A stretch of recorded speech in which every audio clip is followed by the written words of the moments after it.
Chapter 1. Night Swim.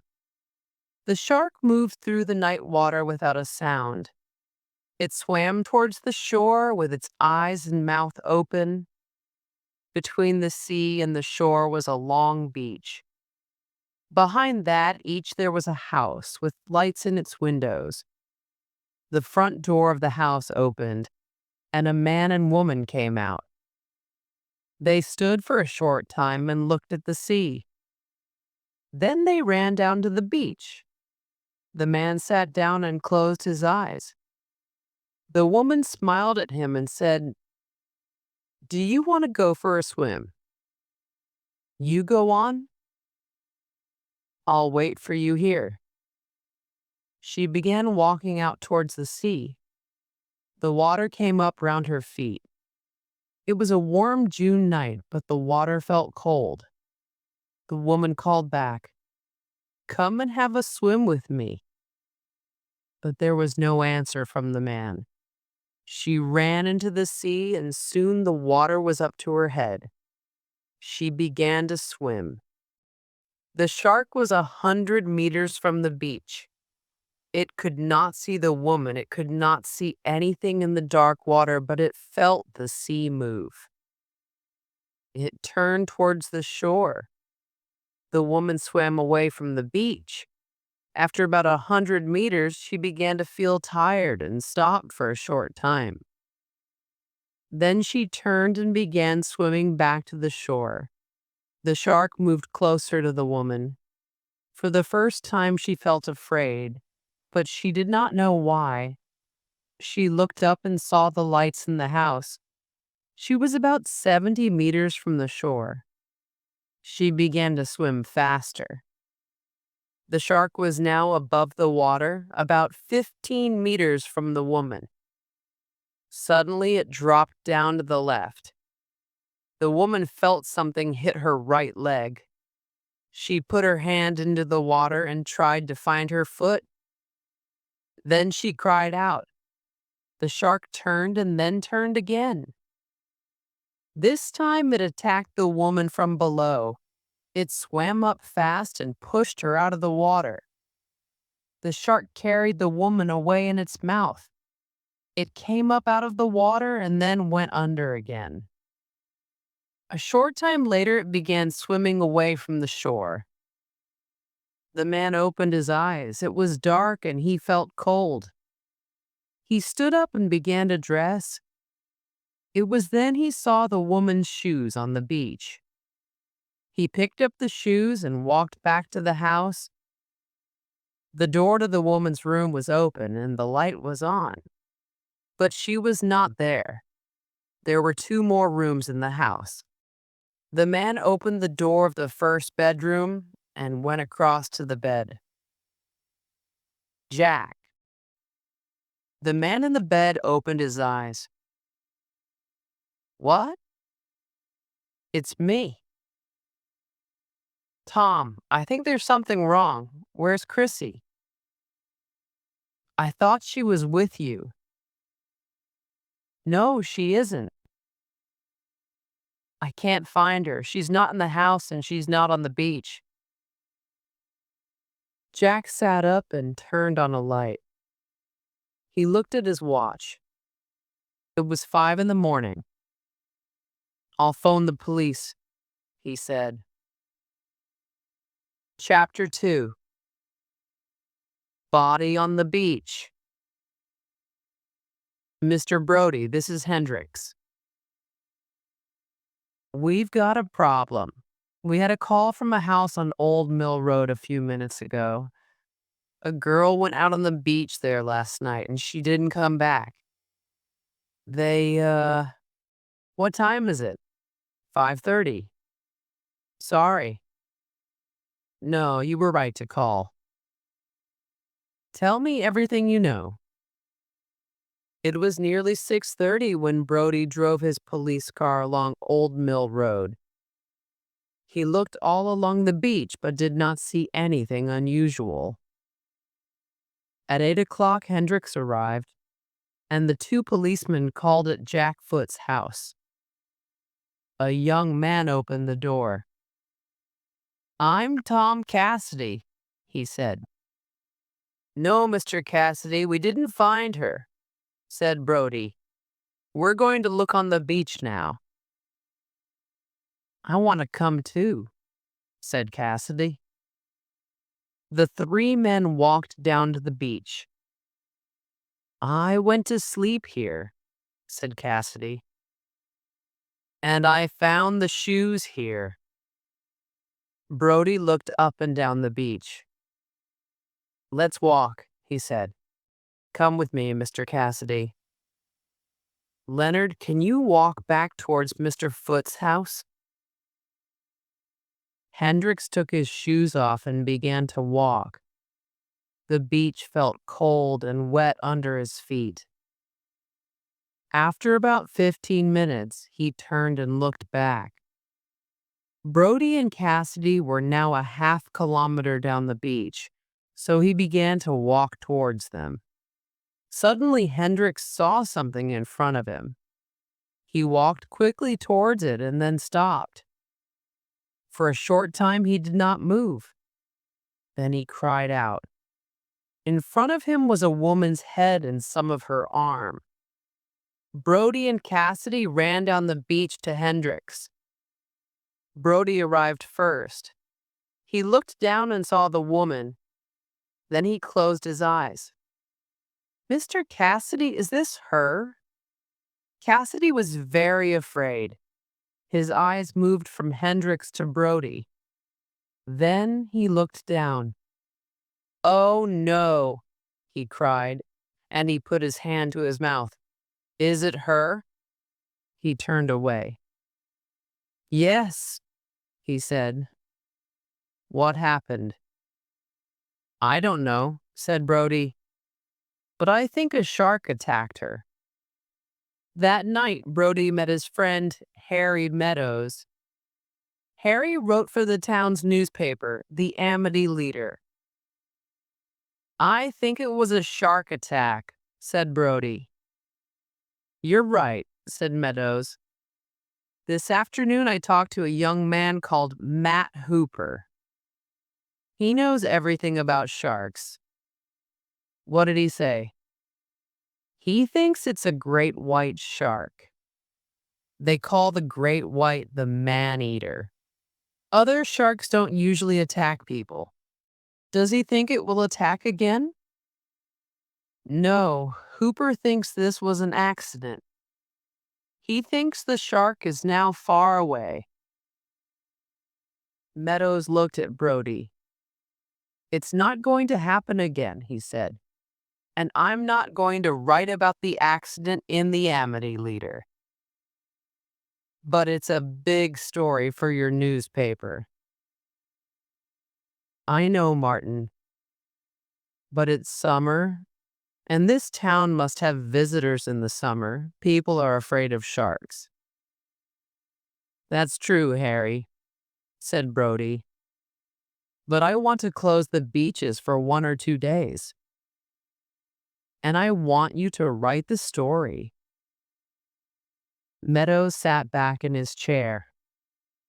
"I can't do that, Harry," he said. "My bosses don't want me to. And I don't want to lose my job." 10 minutes later, Lawrence P. Vaughn came into Brody's office. Larry Vaughn was an old friend of Brody's. He bought and sold houses and made a lot of money. He was one of the most important people in the town. Vaughn sat down. "Please don't close the beaches here," he said. "It will soon be the 4th of July. That's our best weekend every summer." "I don't want any more shark attacks, Gil," said Brody. "There won't be any more shark attacks. But people will read about sharks in Amity, and they won't come here." Brody looked at his old friend. He liked Larry, but he did not see him much these days. "Okay," he said. "I don't like it, but I won't close the beaches." Vaughn smiled for the first time. "Thanks, Martin," he said. Brody arrived home 2 or 3 minutes before 5. His wife, Ellen, was in the living room. "Hello," she said. "What's wrong? Did something happen today?" He went and sat next to her. "A shark killed a girl near Old Mill Beach." She looked at him. "What are you going to do?" "Nothing. Larry Vaughn doesn't want me to do anything. He wants the beaches to stay open." Chapter 3. No Time to Cry.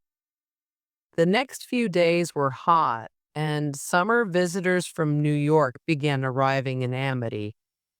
Sunday was the 20th of June. By 12 in the afternoon, there were many people on Old Mill Beach. Children played near the water. A boy of 6 walked up the beach. He sat down next to his mother. "Can I go swimming?" he asked. His mother turned to look at him. "No, it's too cold." "Can I go out on my boat?" "I won't go far, and I won't go swimming. I'll just sit on my boat." His mother sat up. She looked up and down the beach. 50 meters away, a man stood in the water. He had a child on his back. "Yes, but don't go too far out, and don't swim." "Okay," he said. He pulled the little boat out into the water and climbed onto it. The shark swam under the water. It was 60 meters from the shore. The boy sat on his boat and looked back towards the beach. His mother was about 50 meters away. He put his feet into the water and kicked towards the shore. The shark saw nothing, but it felt the sea move. It knew there was something near and began to swim up towards the surface. It moved slowly first, then faster. The boy stopped, and the shark swam below him. Then it turned again. The shark swam up fast. Its mouth opened. The boy could not cry out, he had no time. The shark's head hit the boat and pushed it out of the water. Nearly half of the fish with the boy and most of the boat in its mouth came above the surface. Its jaws closed together and cut off the boy's legs. They dropped slowly down into the water. On the beach, the man with the child turned to his son and pointed at the sea. "Did you see that?" "What, Daddy?" His child looked up at him. "Out there." "A shark or something. Something very big." The boy's mother opened her eyes.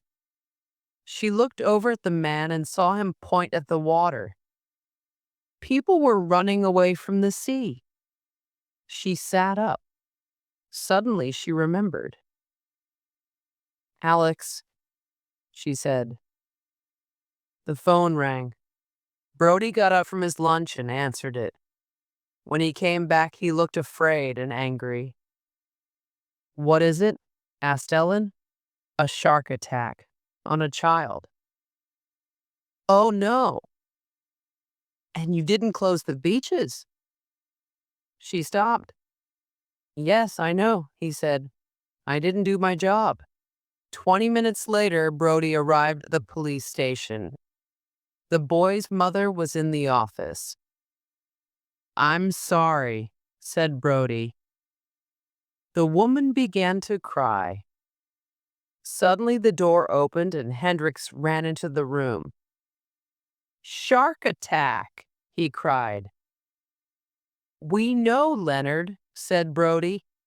"This is the boy's mother."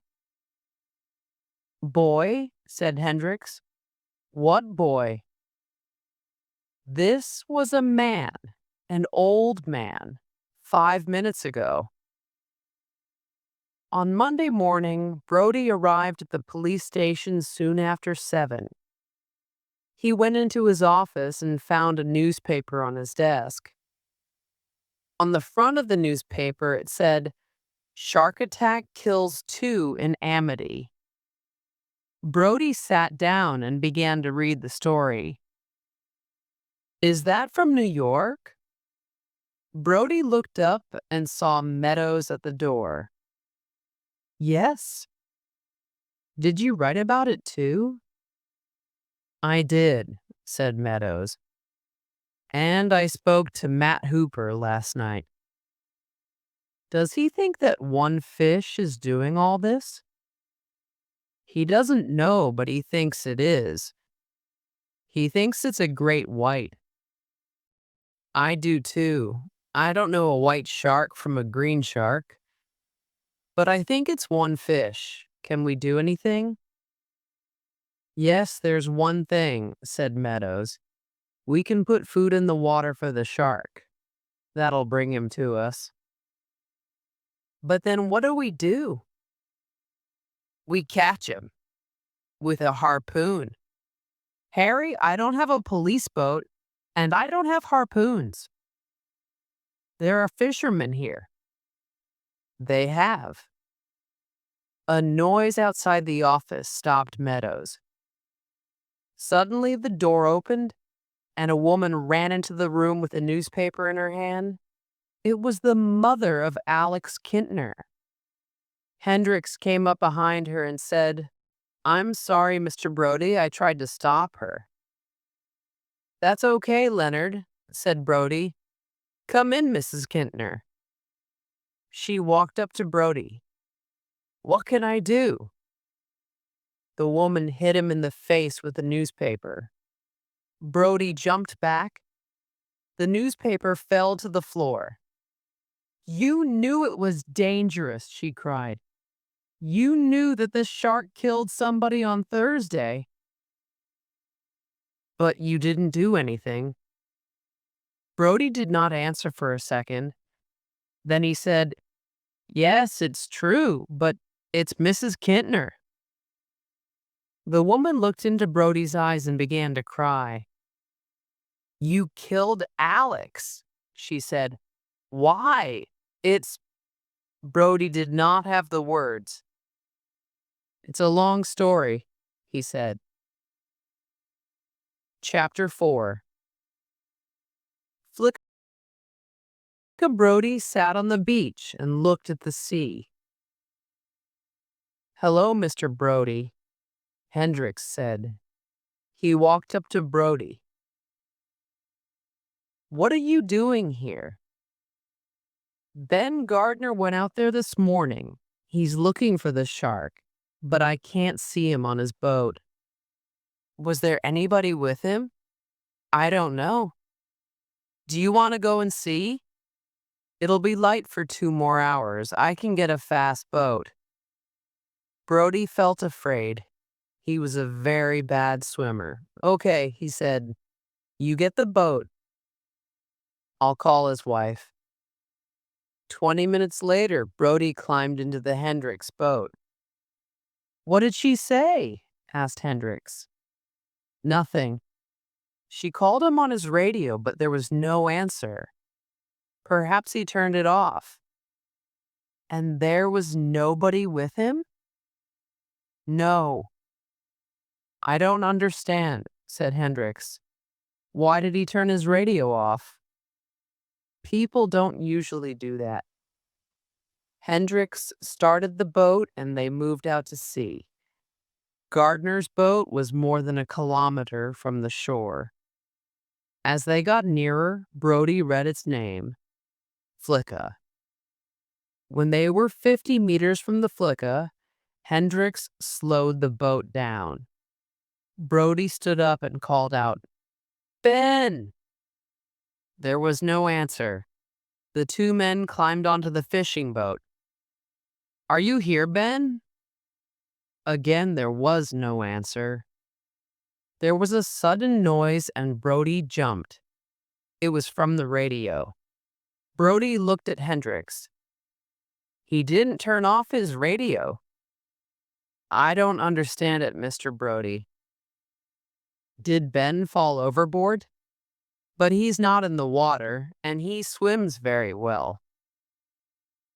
Brody looked down into the water and saw 4 holes in the boat. Look at these, Leonard. Can you see what made them? Hendricks went down into the sea and looked at the holes. After a few seconds, he looked up and said, "Have you got a knife?" Brody gave Hendricks a knife. "What can you see?" he asked. "I don't know, something white in one of the holes." Hendricks put his head back down into the water. After a short time, he came up and said, "Okay, I've got it." Brody helped Hendricks back onto the boat, and Hendricks dropped something big and white into Brody's hand. "It's a tooth," said Hendricks. "Oh no. Do you think the shark got Ben?" Brody did not answer. He looked at the tooth again, then he put it in his bag. "We can't do anything here now," he said. It was nearly dark when they got back. Harry Meadows met them. He had a young man with him. "This is Matt Hooper, Martin. What did you find out there?" Brody told them about the boat. Then he took out the tooth and handed it to Hooper. "What is it, Matt?" said Meadows.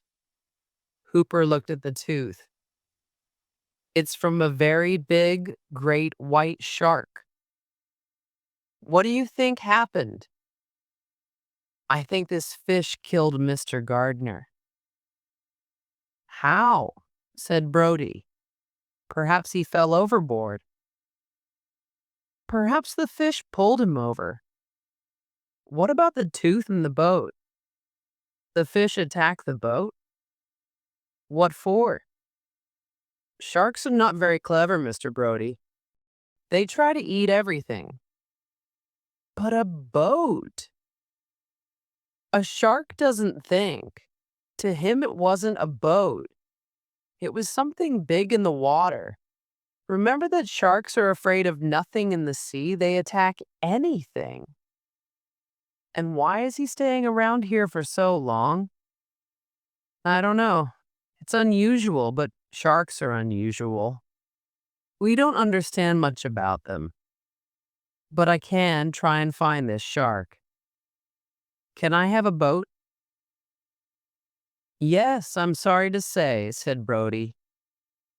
"Ben Gardner's. We'll get you out to it tomorrow. Do you think you can catch that fish?" "I'm not going to catch it." "Then what are you going to do?" "I don't know. I'll see." Brody looked into Hooper's eyes and said, "I want somebody to kill that fish." Hooper laughed. "Who are you going to get to do the job?" "There's a fisherman called Quint," said Meadows, "but I don't know much about him. He works somewhere near Promised Land Beach." Hooper said, "Look, Mr. Brody, this is only a shark." Brody began to feel angry. Hooper did not understand. The next day, Larry Vaughn met Brody and Hooper. "Hello, Martin. I heard about Ben Gardner. What are you going to do?" "We closed the beaches down." "I know that. Nobody is coming to Amity now." "So what do you want me to do?" said Brody. "I thought, can we open the beaches for the 4th of July weekend?" "No, we cannot." "Now listen." "No, you listen, Larry. I listened to you before, and 2 people died. We're going to catch that fish, then we'll open the beaches." "But this town is dying."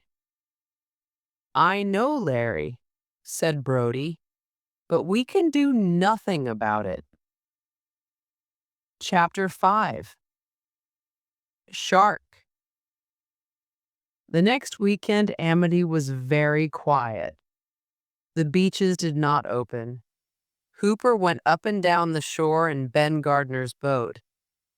"I don't think that shark is here," he told Brody on Sunday night. "There are other fish near the beaches, and other fish don't stay in the water near great white sharks." "Perhaps you are right," said Brody, "but I want the beaches to stay closed." On Thursday morning, Larry Vaughn called Brody into his office. Hooper was there, and there were some other important men from the town. Everybody sat around a table. Then Vaughn said, "Martin, we want you to open the beaches. The town is dying. People are losing their jobs." "And what do we do about the shark?" said Brody. Vaughn said, "Mr. Hooper will tell us about that." "I don't think the shark will come back," said Hooper. "I'm sorry," said Brody. "I'm not opening the beaches." Larry Vaughn was very angry. "The people of this town gave you your job. You work for us." Brody said, "You can have my job anytime you want it." The phone rang on Vaughn's desk. He looked very angry, but he picked it up. "It's for you, Martin," he said. Brody went outside to take the call. It was from Harry Meadows. "What's happening?" said Harry. "They want me to open the beaches," said Brody. "What shall I do, Harry?" "Open them." "But why?" "I think Hooper is right, and Vaughn is going to open the beaches. You can't stop him." "Okay," said Brody. "I'll think about it. Thanks for the call." He put down the phone and went back into Vaughn's office. Brody looked at his old friend. "I'll open the beaches," he said. "Thanks, Martin. I'm not finished. I'll open the beaches, but Hooper will go up and down in the boat. I want everybody to know the danger." "You can't do that," Vaughn said. "I can do it, Larry, and I will." On Saturday morning, Brody stood on the Scotch Road beach. About a kilometer out to sea, Hooper was in Ben Gardner's old boat. Brody watched it move slowly to the east.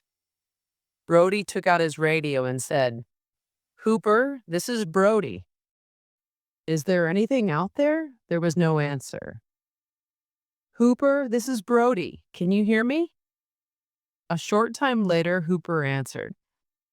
"Sorry," he said. "I thought I saw something. The light is very strong out here. It was a sunny day. Most of the people on the beach were young. Nobody was in the sea." A man and woman came over to Brody. They were very fat. Behind them were two children. "Can I help you?" Brody said. "Is this the beach with the shark?" said the man. "I saw it on TV." "There was a shark here, though," said Brody. "But it isn't here now. And with any luck, it won't come back." The family went away. They were not happy. Brody looked at his watch. It was 12:15. By 2:30, there were not many people on the beach. Brody walked down towards the water. A boy walked past. "What are you doing?" said Brody to the boy. "I'm going swimming." "Don't stay in too long." "I won't." The boy ran into the water and began to swim. Brody watched him swim out 100 meters. Suddenly, the flicka began to move faster. Brody put his radio to his mouth and said, "Can you see something, Hooper?" The boat slowed and then stopped. Another of Brody's policemen heard him speak. "What's happening?" he asked. "I don't know," said Brody. Again, he said into the radio, "Can you see anything, Hooper?" "Yes, I can see something," Hooper answered. "What is it?" "I don't know. Perhaps my eyes are tired." "There's a boy swimming out there," said Brody. "Where?" said Hooper. "About 50 meters out. I'll tell him to come in." Brody turned the radio off. Then he put his hands to his mouth and called out, "Come in!" The boy did not hear. Brody turned on the radio. "Hooper, he can't hear me. Can you tell him to come in?" "Okay," said Hooper. "I'll be there in a minute." The boat moved towards the boy. Below the water, the shark felt something move in the sea. It turned and followed the boat. The boy stopped swimming. He looked back to the shore. Brody called, "Come in." Now the boy heard him and he began to swim for the shore. Hooper followed the boy. The boy looked back. "What's wrong?" he said. "Nothing," said Hooper. "Go back to the beach." The boy swam for 20 meters and then stood up in the water. He began to walk towards the shore. Suddenly, Hooper cried out, "Shark! Get the boy out, quick!" The boy heard Hooper and tried to run. He fell into the water.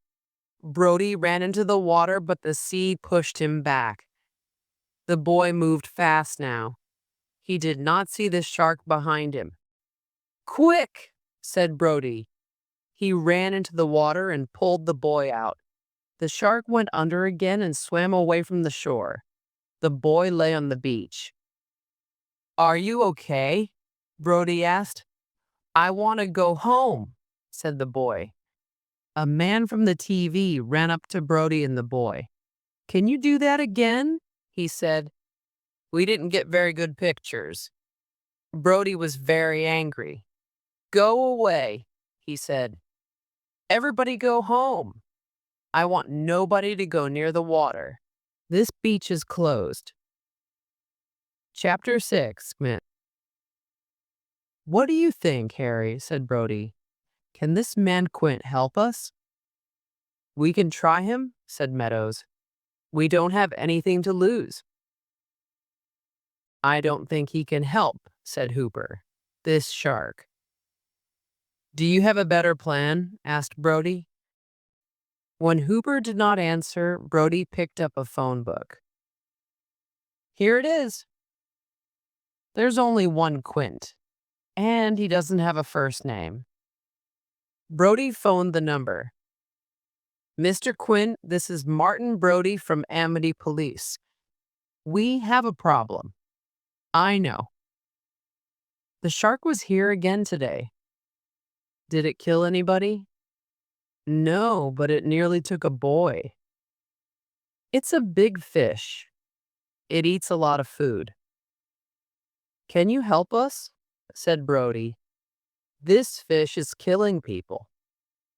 "I'll try to kill it for you," said Quint, "but it'll be $400 a day." "That's a lot of money," said Brody. "There are other fishermen, you know."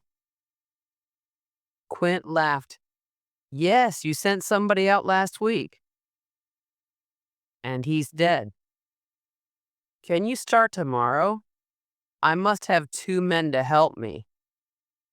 Brody did not want to help. He did not want to go in a boat again, but he said, "I'll be there." Quint laughed again. "Can you swim?" "Yes." "Why?" "People sometimes fall overboard." "And I want a second man." Brody turned to Hooper. "Do you want to come?" "Yes," said Hooper. "I want to see that fish." Chapter 7. Meat in the Water. They left at 6 in the morning. It was a very hot day, and they sat out in the sun. Brody slept in a chair with a hat over his face. Hooper dropped food for the shark into the water. Quint sat next to a fishing line and watched the sea. Suddenly, Quint said, "We've got a visitor." The three men stood up. "Help me pull the line in," said Quint. They pulled the line out of the water. There was nothing on it. "I think that was your friend," said Quint. "He broke our line." "What do we do now?" said Brody. "We wait. Perhaps he'll take the other line." They waited. Nothing moved on the surface of the water. Then something pulled the second line. The line stopped moving. "He did it again," said Quint. "We'll try a stronger line." Quint dropped a thicker line into the water. "Come on," he cried. "I want to see you." "Will he break this line too?" asked Brody. "Yes, I think so," said Quint. "Well, we can't stop him." "I'm trying to bring him to the surface." The three men watched the line. Hooper dropped more meat into the water. Suddenly, he saw something to his left. "Look!" he cried. The head of the shark was above the surface. It was 3 meters behind the boat and a meter out of the water. The three men saw its two black eyes and its half-open mouth, and they saw its teeth. "Get a harpoon!" cried Quint. He moved quickly to get the harpoon. At the same time, the shark went back under the water. "What a fish!" cried Hooper. His head was 2 meters across. "How big was he?" "It's hard to say," said Quint. "Perhaps 8 meters, perhaps more." "I hope he comes back," said Hooper. "Did he smile at us?" said Brody. "No." "His mouth was open," said Quint. "Remember, he's only a fish."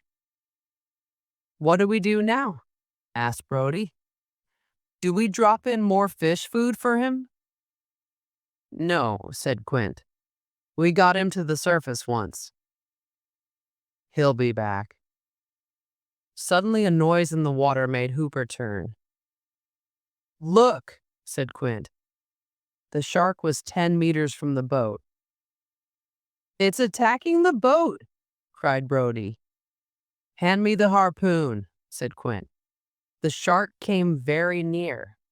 It looked at Hooper with one of its black eyes. Then it swam past below the boat. Quint picked up the harpoon. "Behind you, Eep!" cried Hooper. He went under the boat. Quint turned and pointed the harpoon. The shark moved away from the boat and began to swim down. Quint sat down and laughed. "That was lucky," he said. "He didn't attack the boat." He looked at Brody. "Are you okay?" "I don't understand it," said Brody. He thought about the young woman, Chrissy, and the boy, Alex Kintner. "That thing isn't a fish." "It is a fish," said Hooper. There was a smile on his face. He was very happy. "And what a fish! It's beautiful. Do you think he'll come back?" said Brody. "I don't know," said Quint. "You never know what a shark is going to do." They waited for 3 hours, but the fish didn't come back. At 5 o'clock, Quint said, "Let's finish for today." "I don't like to be out in this boat at night." Brody smiled. "Yes, my wife doesn't like me to work at night," he said. "I don't have a wife," said Quint. Chapter 8. Black Eyes. "You're not putting that thing on my boat," said Quint. The boat was ready to go. Quint had his back to it. In front of him, Brody and Hooper stood next to a big cage. The cage was over 2 meters tall and 2 meters across. "Why not?" said Hooper. "It's too big," said Quint. "What is it?" "It's a shark cage," said Hooper. "I want to go down into the water in it. I want to take some pictures of that fish." "No," said Quint. "Not on my boat." "Why not?" "Because it's too dangerous. The fish will eat that cage for breakfast." "I don't think he will." "And I want those pictures." "He says you can't," said Brody. "Forget it. We're going out there to kill that fish." "You can't stop me," said Hooper. "Oh, yes, I can. The town of Amity is paying for this," Hooper said to Quint. "I'll pay you." Quint smiled. "How much?" "I said no," said Brody. But Hooper did not listen to Brody. He said to Quint, $100. Hooper gave Quint the money. Brody was very angry, but he did not want to lose more time. He said to Quint, "Let's go." Quint took the boat out into the sea. Brody sat next to him. "Are we going back to the same place?" he asked Quint. "Yes, we'll be there soon." "Will the fish be there?" "Who knows? But it's the only thing we can do. Sharks are not clever." Brody remembered the face of the shark. "I don't know," he said. "That fish was clever yesterday." "No, he doesn't know what he's doing." "Fish do different things sometimes, but I know everything they can do." "Can you catch every fish?" "No, but not because they're clever. Sometimes they're not hungry, or you can give them the wrong fish food." Quint was quiet for a time. Then he spoke again. "Once, he said, a shark nearly caught me. It was about 20 years ago. I had a blue shark on the line and he pulled me overboard with him." "What did you do?" "I came up fast. I was lucky." Quint slowed the boat down. Suddenly it was quiet. "Okay, Hooper," he said. "Start throwing the fish food overboard." By 10 o'clock there was a light wind. The men sat and watched the sea. They said nothing. Hooper dropped meat into the sea. Brody got up to get a drink. Suddenly Quint said, "There he is." Hooper jumped up and said, "Yes, there he is." "Where?" said Brody. "There," said Quint. "Behind you." Brody looked out to sea. The shark was 40 meters away. "What are we going to do?" "Nothing," said Quint. "We'll wait." "Hooper, drop more fish food in the sea. Let's bring him in here." Quint picked up a harpoon. The fish swam round the boat. Then it moved nearer. "Come here, fish," said Quint. "Come here." But the fish did not come nearer. "I don't understand," said Quint. "Throw some food into the water. And throw some bottles, too." "Why bottles?" asked Brody. "Perhaps he'll swim towards them." "We want him to come nearer." They threw things into the water. The shark moved nearer. 10 meters from the boat, it stopped. Suddenly, its head came up above the surface. "Fish," Quint called. "Come here. We've got something for you." For a short time, the shark watched them with its black eyes. Then its head went back below the water. "Where did he go?" said Brody. "I think he's coming now," said Quint. "Come on, fish," he said. "Come and get your dinner." He pointed the harpoon down at the water. Suddenly, the boat moved below them. The three men fell over. They got up and looked overboard, but there was nothing there. "Where's he now?" said Brody. "I don't know," said Quint, "but he'll come back."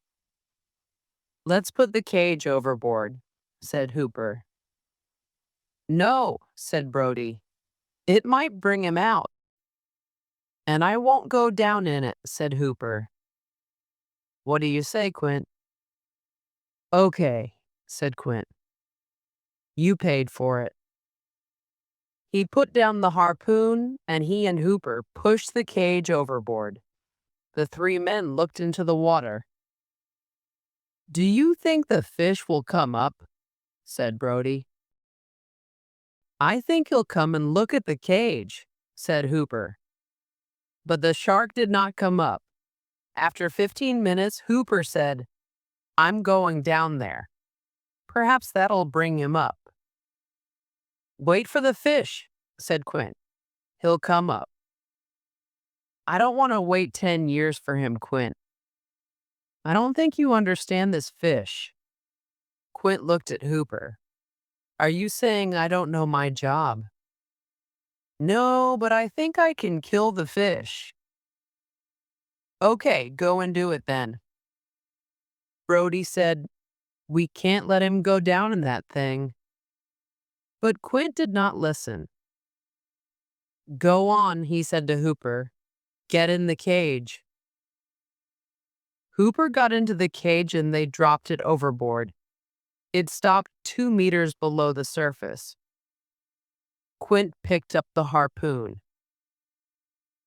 "Will he be okay?" said Brody. "I don't think he'll live for 10 minutes down there." "Perhaps you're right. But you never know what these fish will do." "I know, but this is different."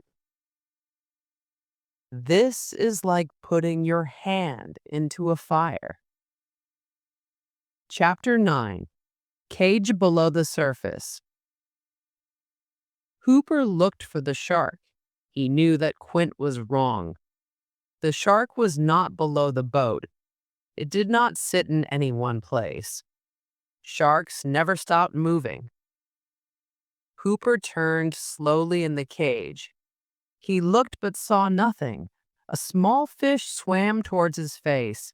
He pushed it out of the cage. He looked down and started to look away. Then suddenly he saw something. The shark swam slowly towards him. Hooper watched it. What a beautiful fish! It came nearer, and Hooper moved back. The shark's head was now only about a meter from the cage. It turned and began to swim in front of Hooper's eyes. Hooper put his hand out and touched it. It felt cold and hard. The shark began to move away from the cage. "What's he doing down there?" Brody asked. Quint did not answer. He stood with his harpoon in his hand. He looked down at the water. "Come up, fish," he said. "Come to Quint."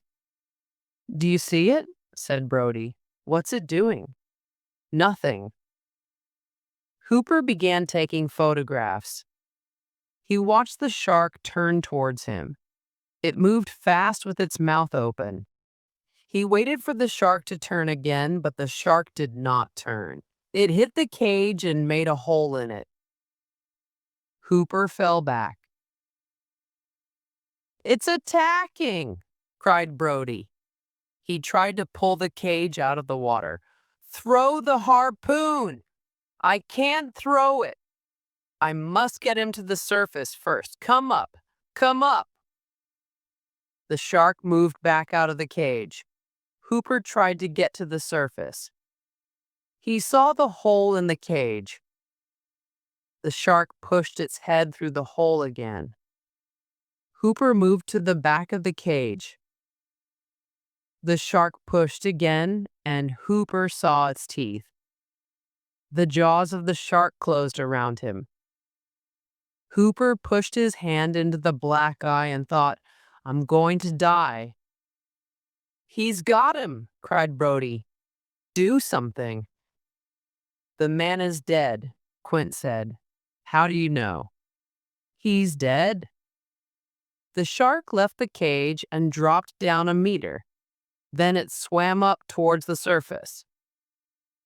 "He's coming up," said Brody. The shark hit the surface 5 meters from the boat. It carried Hooper in its mouth. Quint threw the harpoon, but the shark began to swim down into the water, and the harpoon went over it. The shark dropped below the surface. "What do we do now?" said Brody. "We'll go back," said Quint. "For now." "But why do you want to come back? That fish is too strong for us." "I'm going to kill that thing," said Quint.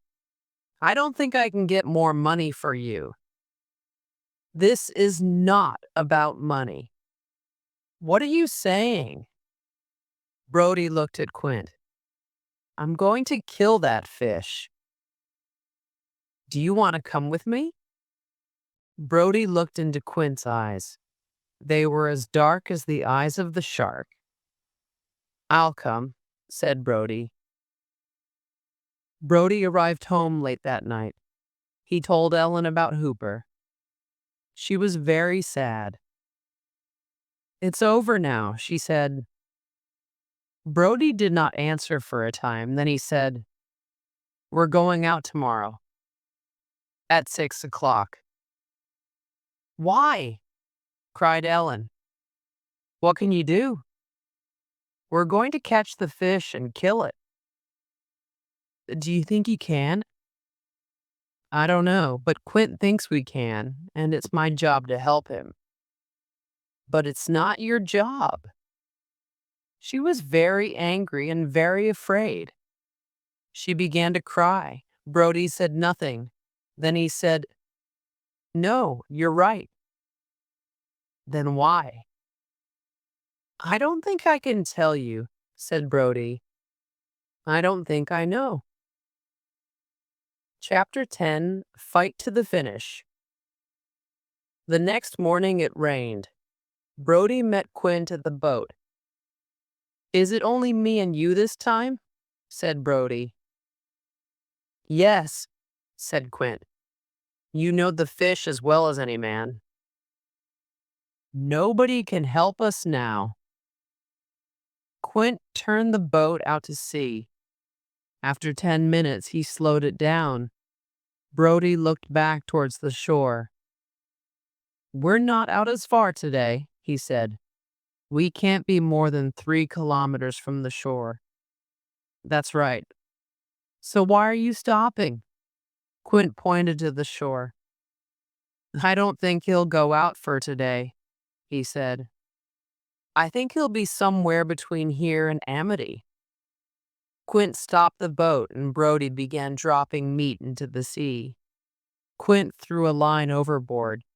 Then he put a barrel on a harpoon line. "Okay," said Quint. Now we wait. An hour went by. Nothing happened. Brody stood up and looked overboard.